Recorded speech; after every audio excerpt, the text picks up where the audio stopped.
The most dangerous person is the one who gives you everything while expecting nothing in return, because eventually they'll have nothing left to give but their life. Late in January 2023, the community of Westridge, Colorado gathered to say goodbye to Marcus Bennett, beloved son, brother, and by all accounts a good man who worked 2 jobs to provide for his family.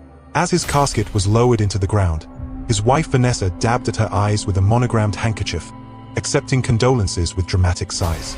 2 hours later, Vanessa Bennett would be in the arms of another man in the same bed she had shared with her husband. And the only person who would witness this betrayal was Jason Bennett, Marcus's younger brother, who had come to collect his brother's prized possession, a watch their father had given Marcus before he died. What happened next would leave one person dead, a man facing murder charges, and a family destroyed by secrets that should have come to light long before a funeral turned into yet another tragedy. This is the story of what happens when loyalty is repaid with betrayal. When grief becomes rage, when the mask of a marriage slips to reveal the monster beneath, and how sometimes the real funeral isn't for the first person who dies, it's for the truth that died long before. If you're ready to uncover how a grieving widow went from planning a funeral to becoming the subject of one in just 72 hours, hit that subscribe button and notification bell right now, because this story of betrayal, revenge, and justice might be the most shocking we've ever told. To understand what happened in that bedroom after the funeral, we need to understand the man who should have been in it. Marcus Bennett was born in 1982 in Westridge, Colorado, the oldest son of Eleanor and Robert Bennett. Raised in a household that valued hard work, respect, and family above all else, Marcus absorbed these lessons early and carried them throughout his life. Former teachers described Marcus as reliable, conscientious, the kind of student who never looked for shortcuts. He wasn't the star athlete or the valedictorian, but he was the student who showed up early to help set up for events, stayed late to clean up, and never complained about either. From an early age, Marcus showed a sense of responsibility that distinguished him from his peers. Even in elementary school, recalled Mrs. Winters, his 3rd grade teacher, Marcus was the student who would notice when something needed to be done and just do it without being asked. Most children that age need direction, but not Marcus. He had an innate sense of duty. This sense of duty would define Marcus's life, sometimes to his detriment. As he moved through Westridge High School, Marcus maintained solid B grades while working part-time at the local hardware store to save for college. Unlike many teenagers, he handed most of his paychecks to his parents, keeping only enough for basic necessities. When asked why by curious classmates, he would simply shrug and say, "My family needs it more than I do." When Robert Bennett died of a heart attack during Marcus's senior year, the 18-year-old stepped up without hesitation. He deferred his college plans to help his mother with his younger brothers, Jason and Eric. He took over his father's shifts at the auto repair shop, learning the business from the ground up. Jason Bennett, younger by just 2 years, remembers this period vividly. Marcus never complained, he told investigators. Not once. He'd work all day, come home to help mom with dinner, then stay up studying so he could still take community college classes. He just handled it all. Eleanor Bennett, now a widow with 3 sons, leaned heavily on her oldest. Perhaps too heavily. Looking back, she would later tell police through tears, "I put too much on his shoulders.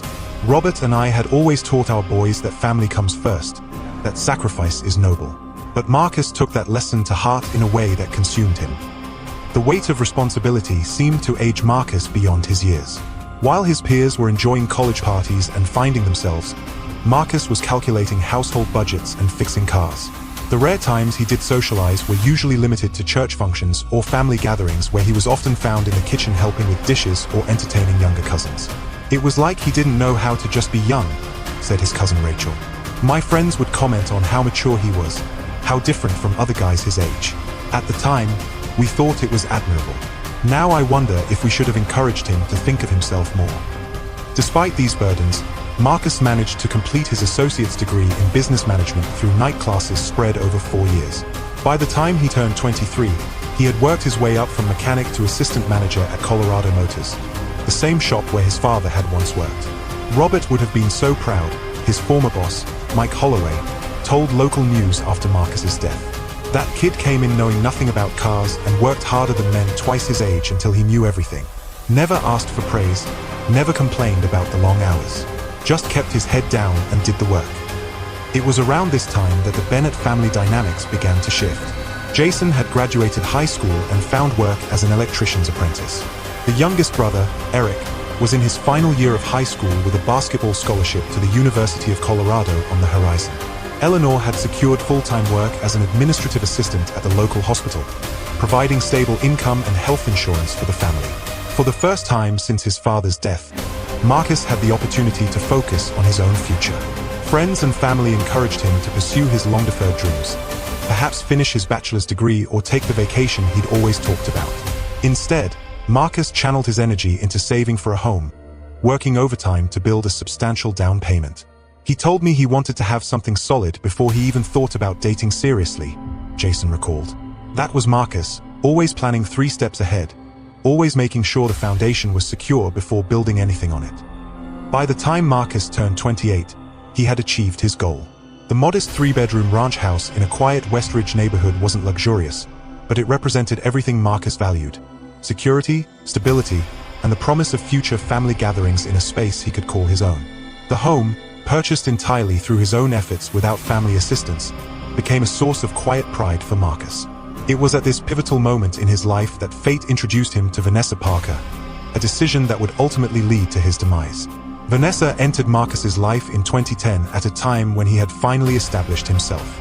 By then 28, Marcus had completed his associate's degree in business, was managing the auto shop his father had once worked at, and had saved enough for the down payment on his modest home. Vanessa was 25, already a single mother of 2 children by 2 different fathers. According to friends, Marcus was immediately captivated by her beauty, her confidence, and what he perceived as her single mother of 2 children by 2 different fathers. According to friends, Marcus was immediately captivated by her beauty, her confidence, and what he perceived as her strength in raising children alone. Their meeting at a community fundraiser seemed almost orchestrated. Vanessa, working as a volunteer at the registration table, spent the evening flirting with Marcus, who had been dragged to the event by co-workers. If you're enjoying this story, kindly do us a favor and subscribe to our channel. It is free and won't cost anything, but it means the world to us. We're just a small channel trying to grow. Thank you, and back to the video. I remember thinking it was strange how quickly she zeroed in on him, said Tom Ramirez, Marcus's colleague. There were plenty of single guys there, some with flashier cars and designer clothes. But after talking to Marcus for 5 minutes, it was like she had locked onto a target. What Tom didn't realize, what none of them realized, was that Vanessa had done her research. Before the fundraiser, she had asked questions around town about eligible bachelors with stable jobs and good prospects. Marcus's name had come up repeatedly. He owns his home outright, works 2 jobs, no vices, and treats his mama like a queen, Vanessa's friend Chantel had told her. Men like that are unicorns these days. What Marcus didn't immediately recognize were the warning signs. Vanessa hadn't held a job for more than 6 months at a time. Her children's fathers were completely absent, providing no support. And her lifestyle, the designer clothes, the regular salon visits, the lavish birthday parties for her children, was funded primarily by a rotating cast of boyfriends and family members she would later cut off. The contrast between them was stark. While Marcus drove the same reliable Honda he purchased used 5 years earlier, Vanessa showed up to their second date in a BMW she convinced her current boyfriend to lease for her, a relationship she promptly ended once Marcus began showing serious interest. Friends tried to warn him. His brother Jason was particularly vocal about his concerns. "I told him she was using him," Jason later stated. But Marcus just said everyone deserved a chance at happiness, that her kids deserved stability, that he could be what they all needed. What seemed like compassion to Marcus appeared as weakness to Vanessa. In private conversations with friends, she referred to him as her meal ticket and retirement plan, joking that his devotion to family made him the perfect target. Men who put family first are the easiest to control, she told her friend Chantel over drinks, unaware that Chantel's conscience would eventually lead her to share these conversations with investigators. "All I have to do is make my problems the family's problems, and he'll work himself to death trying to fix them." They married in 2012 after a whirlwind 8-month courtship. By then, Vanessa was pregnant with her 3rd child by a man she had been seeing just before meeting Marcus. According to multiple sources, Marcus knew the child wasn't his but promised to raise it as his own. That was Marcus, his mother, Eleanor, told investigators through tears, always trying to save everyone else without thought for himself. The wedding itself foreshadowed the imbalance that would define their marriage. Marcus, ever practical, suggested a simple ceremony at their local church followed by a reception at his mother's house. Vanessa had other ideas. She wanted the works, recalled Brenda Hill, who helped plan the wedding. Designer dress, 5-tier cake, open bar, horse-drawn carriage, the works. When I gently suggested that perhaps something more aligned with their budget would be wise, she looked me dead in the eyes and said, "Marcus will figure it out. He always does." And figure it out he did. Marcus cashed in his modest 401k, paying the early withdrawal penalty without complaint. He picked up additional weekend shifts at a local grocery store, stocking shelves from midnight to 6 a.m. before heading to his regular job. He sold his prized collection of vintage car parts that he'd been gathering since his teens, all to give Vanessa the wedding of her dreams. He looked exhausted at his own wedding, Jason recalled. But when I mentioned it, he just smiled and said, "Did you see how happy she looks? Worth every penny." The changes began almost immediately after the wedding. First, Vanessa quit her part-time job at a local beauty supply store. "I need to focus on the children," she told Marcus. Then came the complaints about their modest 3-bedroom home. "The kids need more space. We need a better neighborhood."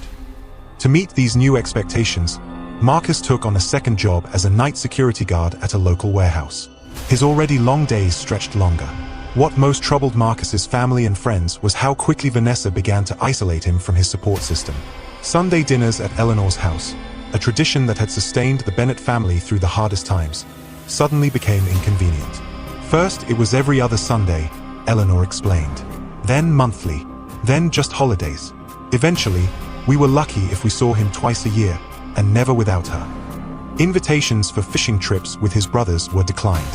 Text messages went unanswered for days, sometimes weeks. When Marcus did respond, the messages were brief, often ending with explanations about needing to help Vanessa with some project or crisis. The transformation of their home was equally telling. Within months, the modest furnishings Marcus had carefully selected were replaced with higher-end items. The practical, fuel-efficient Honda was traded for a luxury SUV that Vanessa insisted they needed for family safety.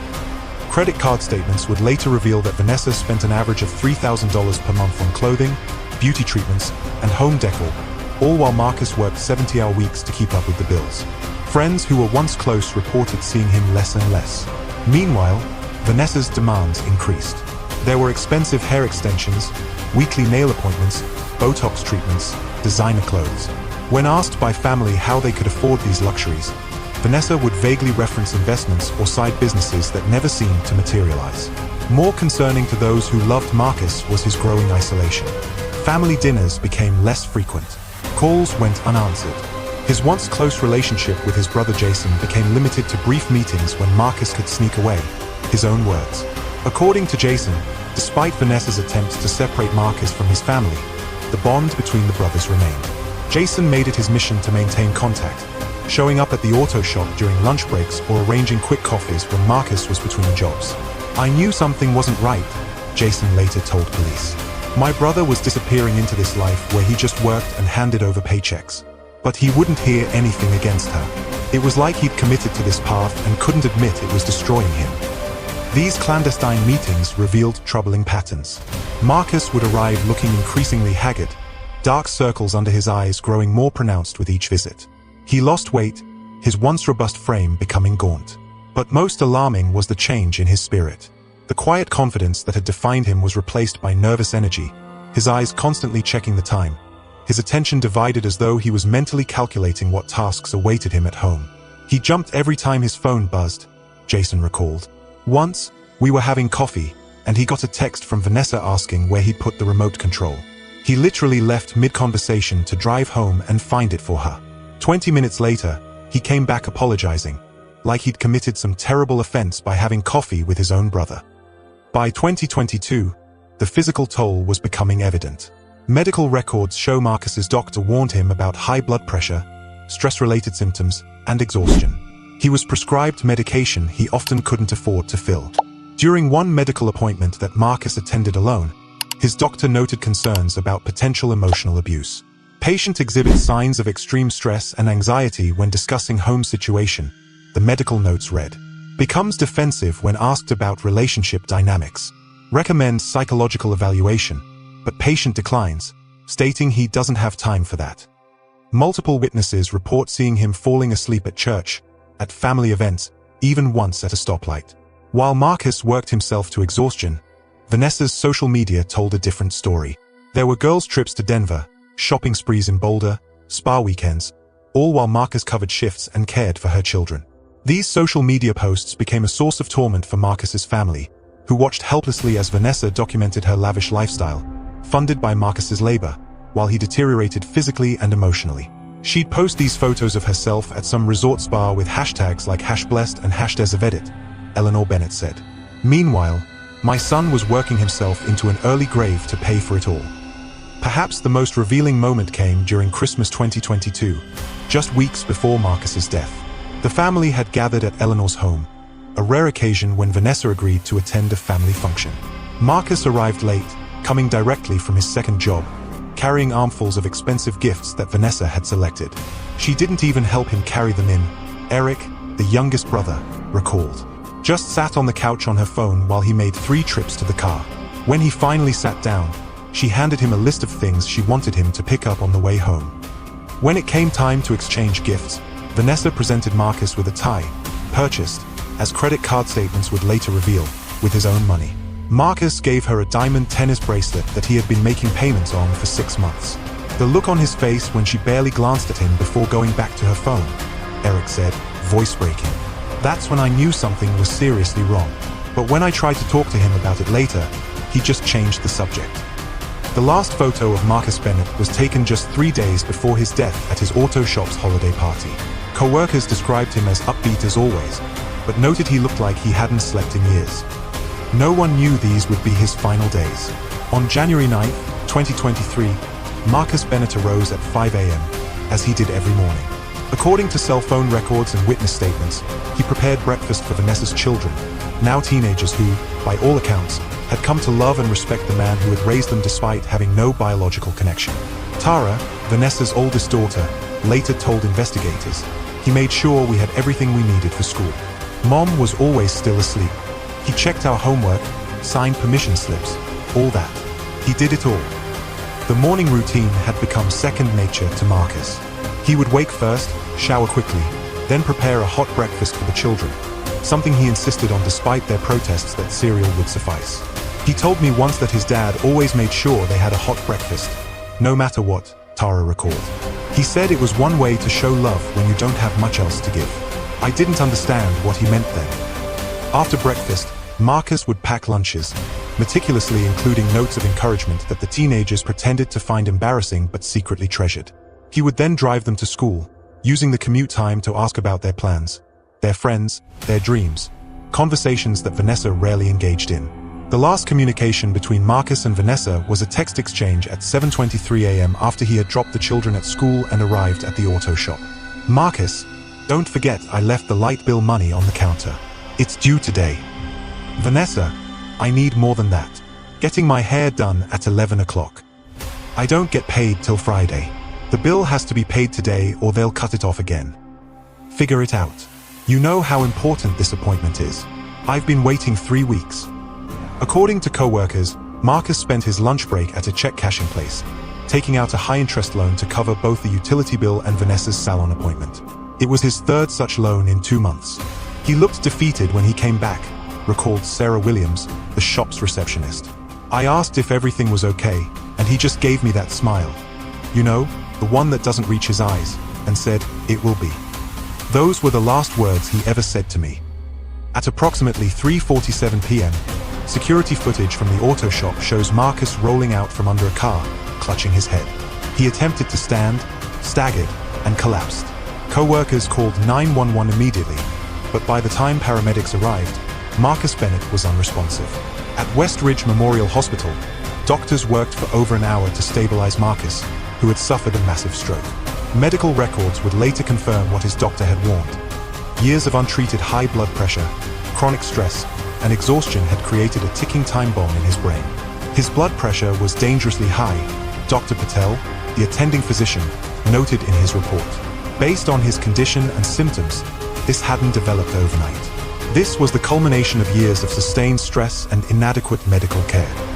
While the medical team fought to save Marcus's life, calls were placed to his emergency contacts. The first was Vanessa, who reportedly told the hospital secretary, "I'm in the middle of getting my hair done. Can't someone else handle this?" The second call went to Jason, who left work immediately and arrived at the hospital within 20 minutes. The third went to Eleanor Bennett, who would later describe those moments as the second worst of my life, after losing my husband. Vanessa arrived at the hospital over 2 hours after being notified, her hair freshly styled, complaining about having to leave her appointment early. Jason Bennett, in contrast, had already spoken with doctors, contacted extended family members, and begun making arrangements for childcare for Vanessa's children. Hospital staff noted the stark difference in their responses. Jason devastated and attentive, Vanessa irritated and constantly checking her phone. "I've been a nurse for 22 years, stated Nurse Garcia in her witness statement. You develop a sense for family dynamics, especially in crisis. The brother was torn apart, asking all the right questions about his brother's care. The wife seemed inconvenienced more than anything." While Jason made arrangements with hospital staff and contacted family members, phone records show Vanessa was texting with someone saved in her phone as T, later identified as Terrence Wilson. The exchanges were explicit, discussing plans to meet once everything settled down. One text sent by Vanessa at 9:17 p.m., less than an hour after her husband was pronounced dead, read, "It's done. He's gone. Now we don't have to worry anymore." Terrence's response, "About time. Now we can be together for real. That house is yours now." This cold exchange, discovered weeks later during the investigation, would cast a sinister light on what initially appeared to be a tragic but natural death. But in the moments following Marcus's passing, the focus was on immediate arrangements and notification of family members. If you're enjoying this story, kindly do us a favor and subscribe to our channel. It is free and won't cost anything, but it means the world to us. We're just a small channel trying to grow. Thank you, and back to the video. Eleanor Bennett collapsed when Jason called with the news, requiring medical attention herself. The youngest brother, Eric, drove through the night from his college campus in Boulder to be with his family. Friends and neighbors descended on the Bennett home with food and offers of support, the community rallying around a family known for their generosity in times of need. Only Vanessa remained strangely composed. Within hours of her husband's death, she had contacted his life insurance company, inquired about the policy payout process, and begun making an inventory of his possessions.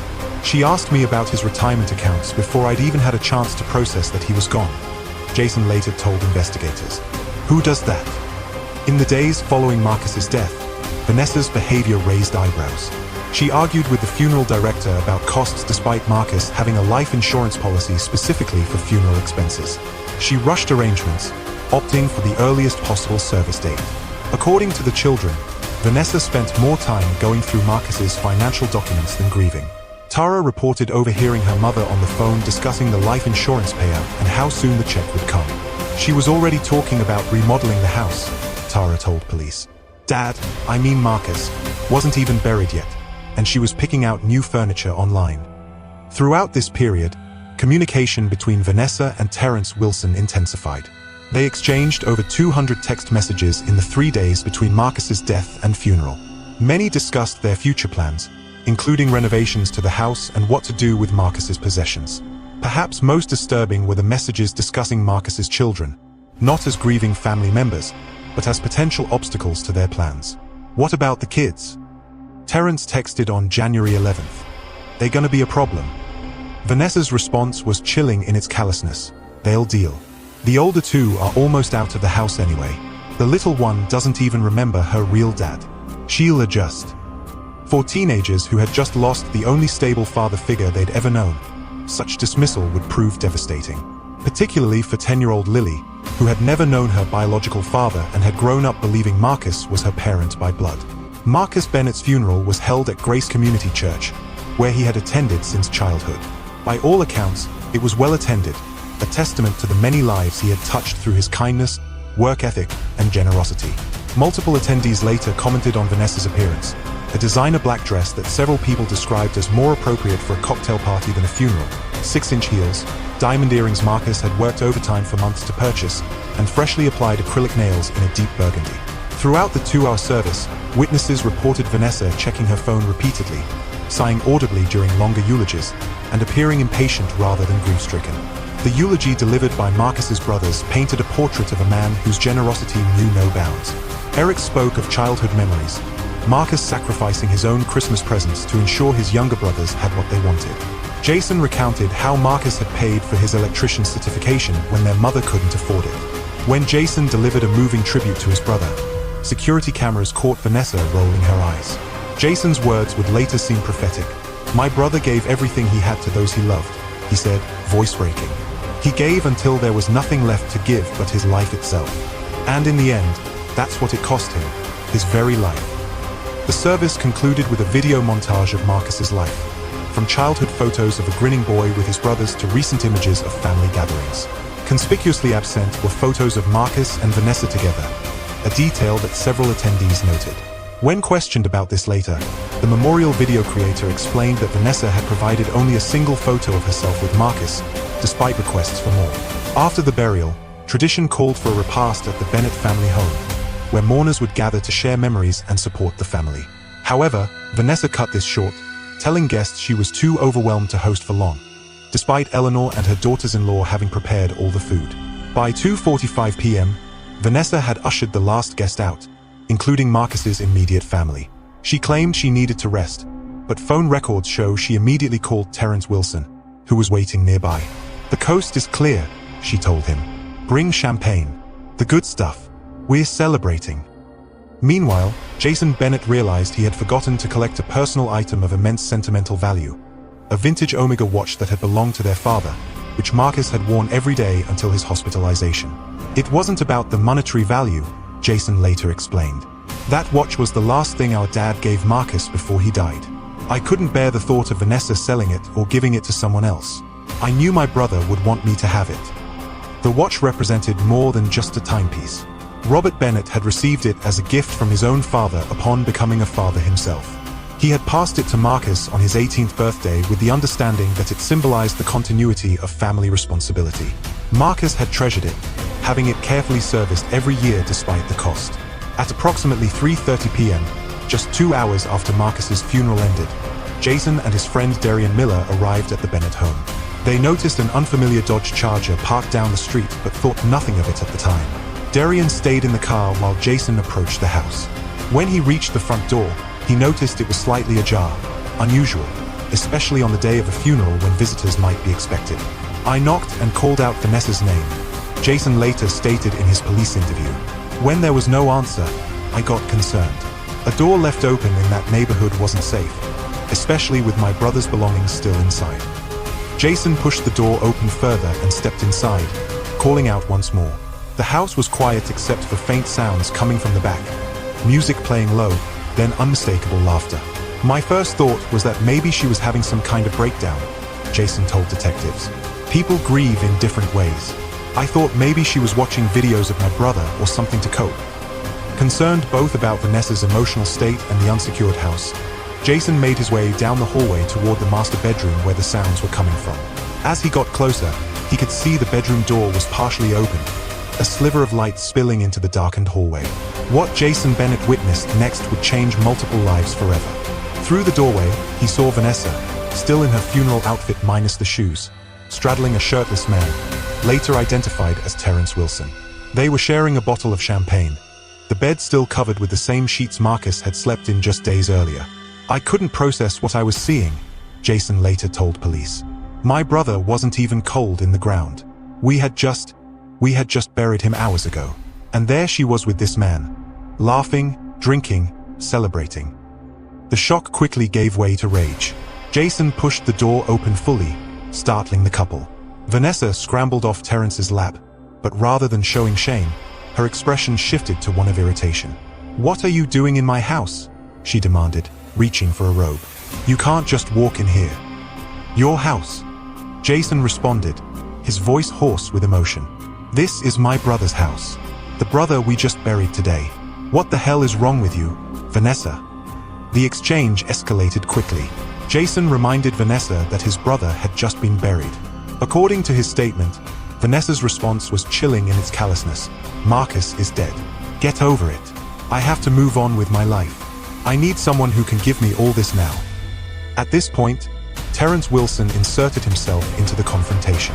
A background check would later reveal that Wilson had an extensive criminal history, including domestic violence charges and drug distribution.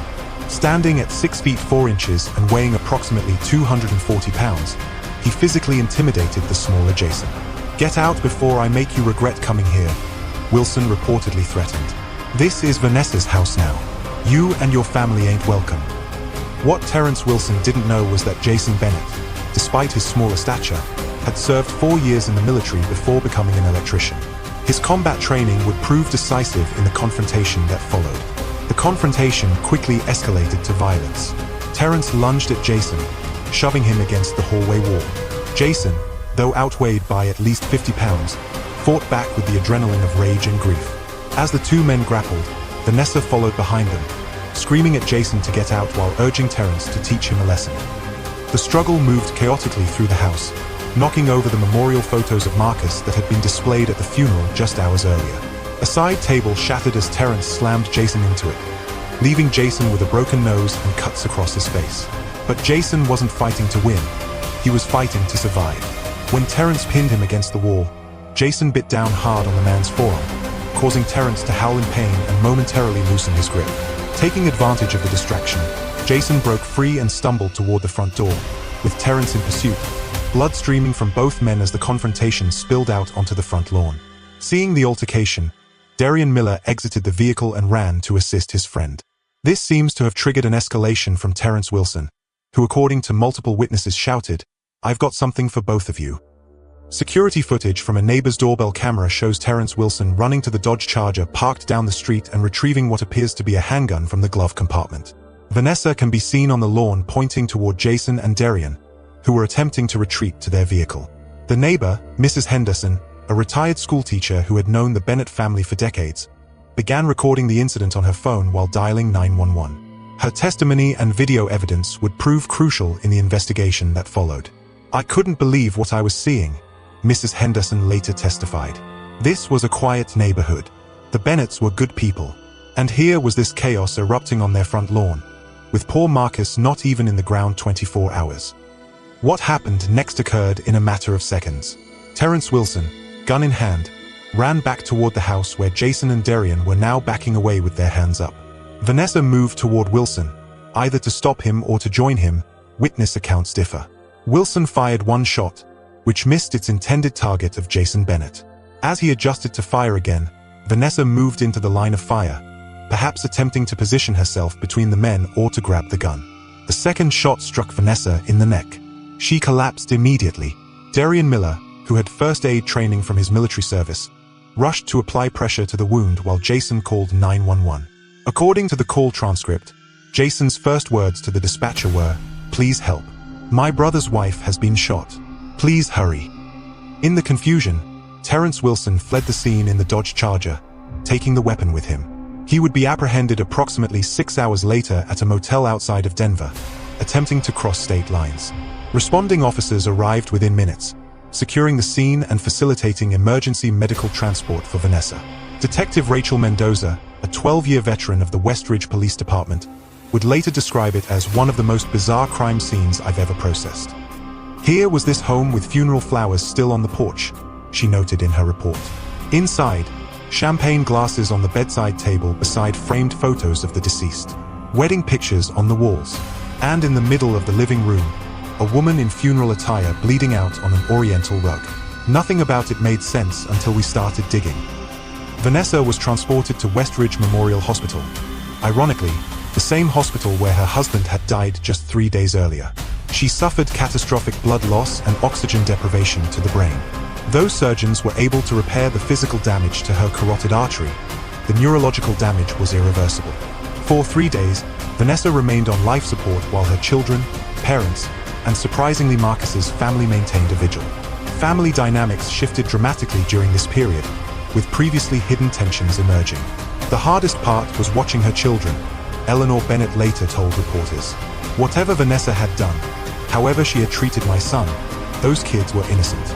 They had already lost the only stable father they'd ever known, and now they were losing their mother too."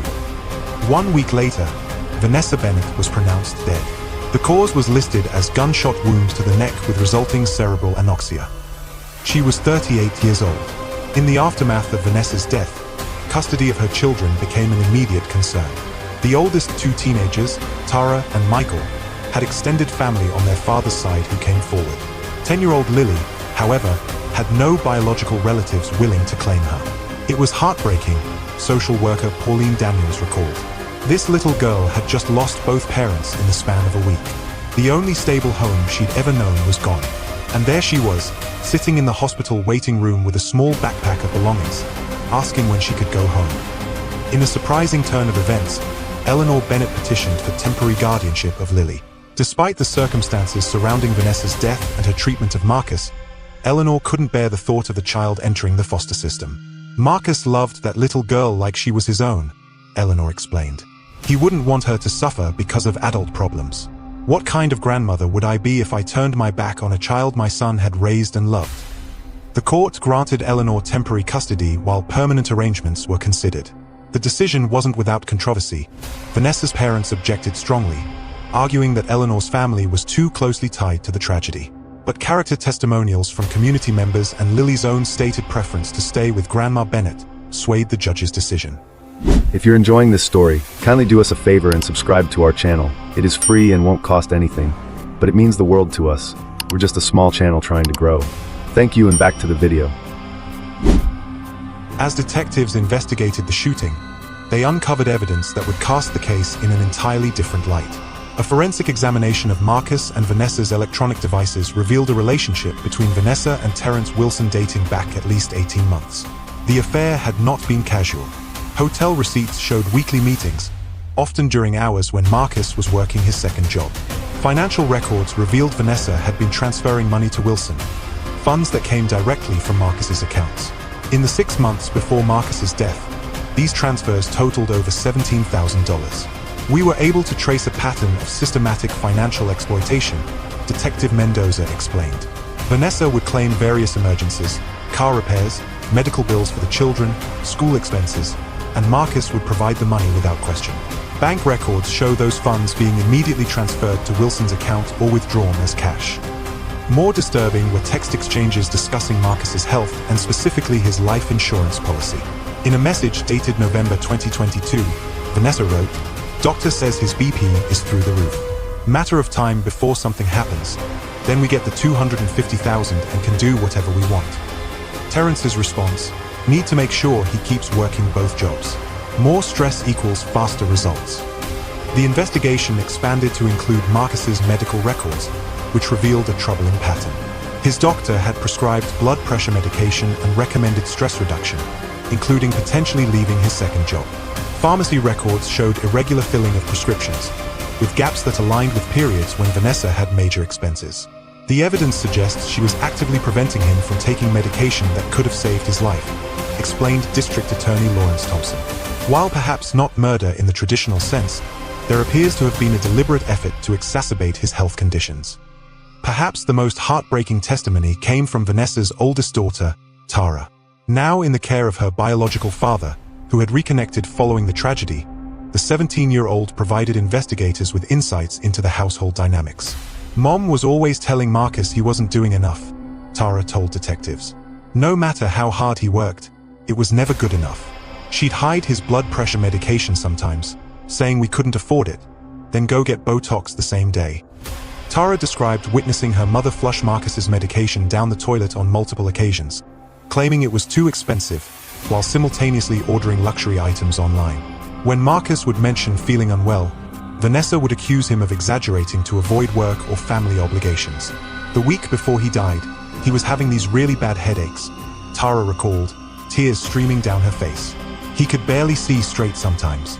Mom told him to take some Advil and get over it. Said they couldn't afford another doctor visit.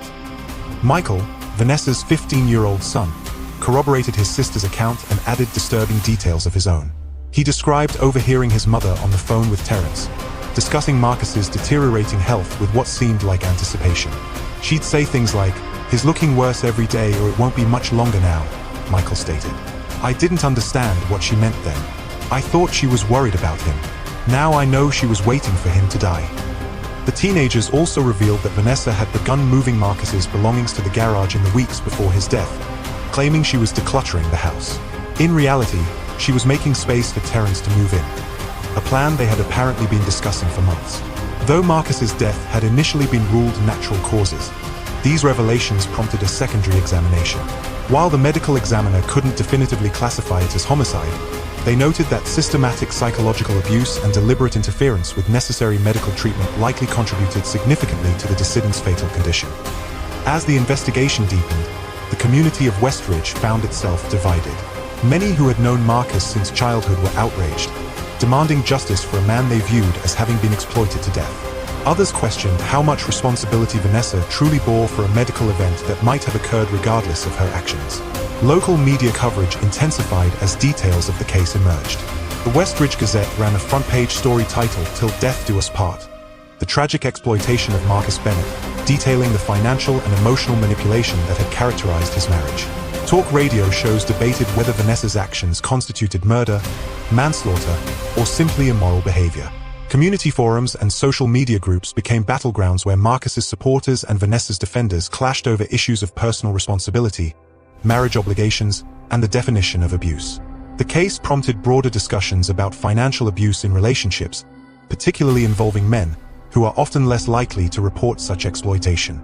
Domestic violence organizations in Colorado reported an uptick in calls from men seeking advice about controlling partners following media coverage of Marcus's story. This case has shattered the stereotype that only women can be victims of domestic and financial abuse, noted Catherine Wilkins, director of the Colorado Coalition Against Domestic Violence. Marcus Bennett's story has given many men the courage to come forward with their own experiences. While public opinion formed around the case, legal proceedings against Terrence Wilson moved forward. Wilson was charged with second-degree murder in Vanessa's death, as well as attempted murder of Jason Bennett, illegal possession of a firearm by a convicted felon, and a host of lesser charges. If convicted on all counts, he faced up to 60 years in prison. In a surprising legal strategy, Wilson's defense team attempted to shift blame to Vanessa, claiming she had manipulated him just as she had manipulated Marcus. They presented evidence that Vanessa had promised Wilson the life insurance money and Marcus's house in exchange for his companionship. "She told me she had nothing to do with his death," Wilson claimed in his statement. "But she sure seemed to be counting on it happening soon." Wilson's defense attorney, Claudia Rivera, painted a picture of Vanessa as the true villain, a master manipulator who had orchestrated everything, including the confrontation that led to her own death. "My client was a pawn in Vanessa Bennett's elaborate scheme," Rivera argued in her opening statement. "She selected Marcus Bennett for his financial stability and work ethic, systematically isolated and exploited him until his health failed, then immediately moved to replace him with Mr. Wilson, promising him the fruits of Marcus's labor." The prosecution, led by Assistant District Attorney James Morgan, countered this narrative forcefully. Regardless of Vanessa Bennett's motivations or actions, Mr. Wilson made his own choices, Morgan told the jury. He chose to engage in an affair with a married woman. He chose to accept money that he knew came from her hardworking husband. He chose to bring a firearm to the deceased's home on the day of his funeral.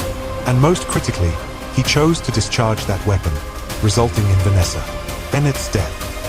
The trial became a media sensation, with legal analysts debating the merits of Wilson's blame the victim defense strategy. Public sympathy remained firmly with the Bennett family, particularly after Jason's emotional testimony describing the scene he had witnessed in his brother's bedroom. "I keep seeing it when I close my eyes," Jason testified, his voice barely above a whisper.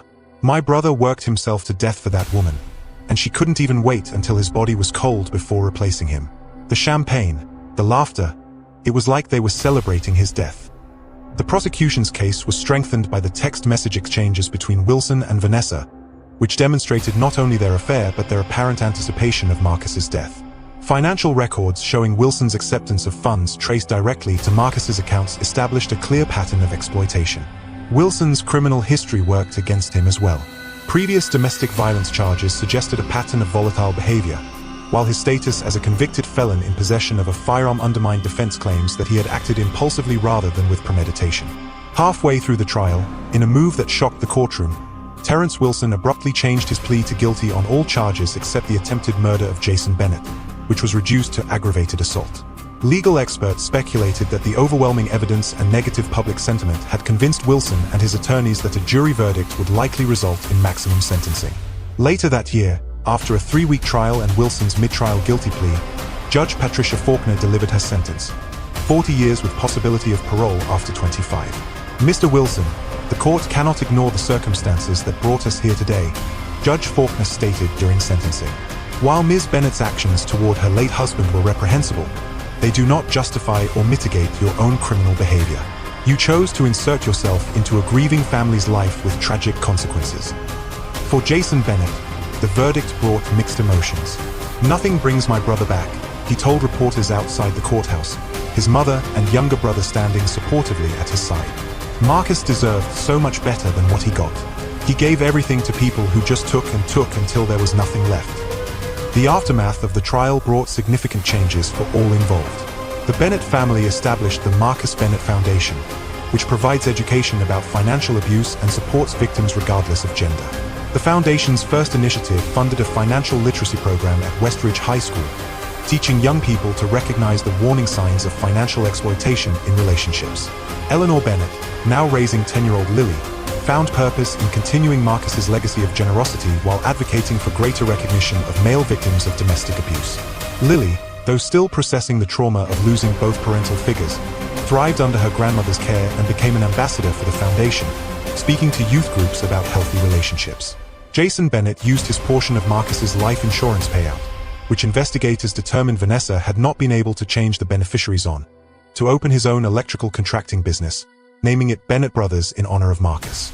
The business made a point of hiring single parents and offering flexible scheduling to accommodate family responsibilities. The younger brother, Eric, established a scholarship in Marcus's name at the University of Colorado, specifically for students who had delayed their education to support family members. The first recipient was a 32-year-old single father who had put his own education on hold to raise his children after his wife's death. Today, Marcus and Vanessa Bennett lie buried in the same cemetery, though Vanessa's family chose a plot far from Marcus's. On Marcus's headstone, beneath his name and dates, is an epitaph chosen by his family. He gave everything until there was nothing left to give but his life itself. Vanessa's grave bears only her name and dates, a starkly simple marker for a woman who demanded luxury in life but found only infamy in death. The children Vanessa left behind found different paths forward. Tara and Michael reconnected with their biological fathers, rebuilding relationships that had been discouraged during Vanessa's life. Though initially resentful of their mother's manipulation and deception, both eventually worked with therapists to process their complex feelings about their upbringing. The hardest part is remembering the good times, Tara shared in a documentary produced about the case. "Because there were good times. She was still my mom. But then I remember what she did to Marcus, how she used him until there was nothing left, and I get angry all over again.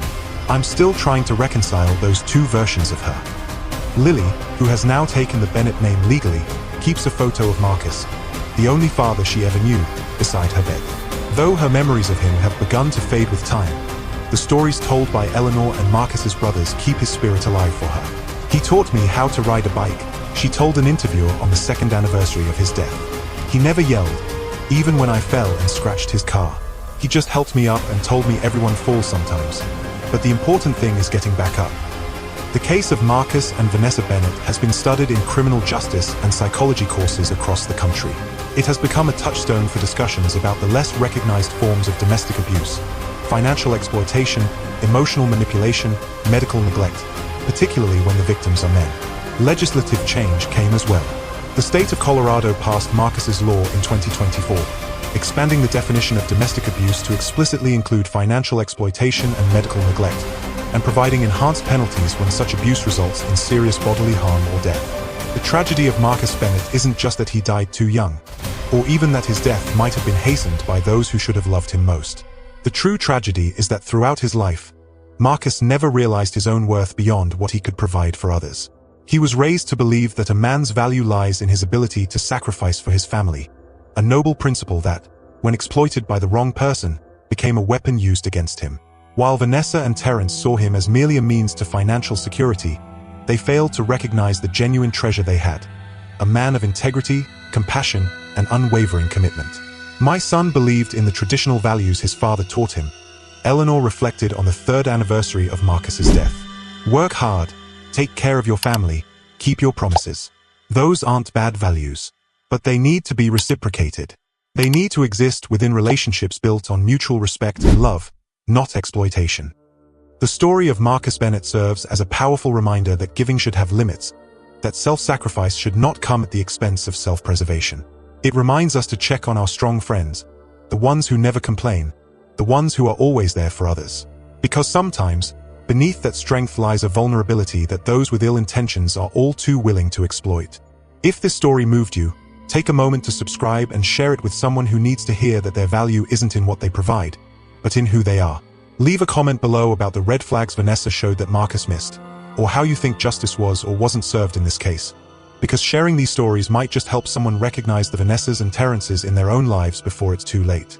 And that recognition could be the difference between life and death.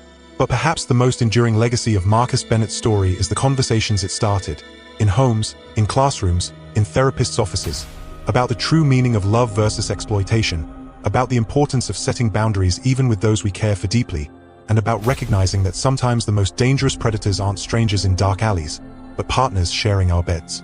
As Detective Mendoza, who remained close with the Bennett family long after the case closed, put it, Marcus Bennett's story isn't just about how he died. It's about how he lived, giving everything he had to people who didn't deserve it. If his story helps just one person recognize when giving becomes dangerous, when sacrifice becomes self-destruction, then perhaps his death wasn't entirely in vain. In Westridge, Colorado, Marcus Bennett is remembered not as a victim, but as a reminder that kindness should be met with kindness, that love should build up rather than deplete, and that everyone, even the strongest among us, deserves someone who gives as much as they take. The Marcus Bennett Foundation continues its work today, spreading this message to communities across the country. Their slogan, taken from Eleanor Bennett's words at her son's funeral, has become a powerful reminder to those caught in cycles of one-sided giving. Your worth is not measured by what you provide. It is inherent in who you are. And perhaps that is the most important lesson of all. That true love doesn't drain you, it sustains you. That healthy relationships involve mutual support, not one-sided sacrifice. That sometimes, the most selfless act is setting boundaries that protect your own well-being. Marcus Bennett learned this lesson too late, but his story ensures that others might learn it in time. And in that way, his legacy of giving continues, not through the depletion of self, but through the enlightenment of others. If you or someone you know is in a relationship characterized by financial control, emotional manipulation, or any form of abuse, resources are available. The National Domestic Violence Hotline provides support for all victims of domestic abuse and can be reached at 1-800-799-7233. Remember, no one deserves to be exploited, regardless of gender. And sometimes, the most loving thing you can do, for yourself and for those who truly care about you, is to recognize when giving has become dangerous and find the courage to stop. Marcus Bennett's legacy lives on in the lives he touched, the lessons his story teaches, and the changes his tragedy inspired. And that, perhaps, is the truest form of immortality any of us can hope for. To leave the world a little better, a little wiser than we found it. Even if the cost, as in Marcus's case, proves ultimately too high. If you know that justice was served, like this video, share to someone and subscribe to our channel for more heartfelt videos just like this.